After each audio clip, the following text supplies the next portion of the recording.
Si Yay Video Games ay isang user sa Reddit na hindi pa rin nareresolba hanggang ngayon. Ang user na ito sa Reddit forum ay sinasabing nagkaroon ng sakit sa pag-iisip kalaunan.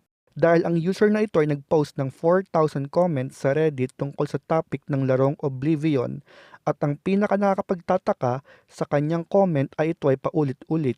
Ang comment ay Ubisoft goes Streamworks bye-bye, always on DRM. At hindi pa nakontento ang user na ito dahil bukod sa mga paulit-ulit niyang comment ay nag-a-attach din siya ng litrato na sulat kamay ng salitang ito na Ubisoft goes Streamworks bye-bye, always on DRM na nakasulat sa papel. Dahil sa kanyang malaspam na aktibidad sa forum, siya ay naban ng mga namamahala ng forum at kalaunan nag-viral ang kanyang mga post dahil sa nakakaintrigang aktibidad na ito.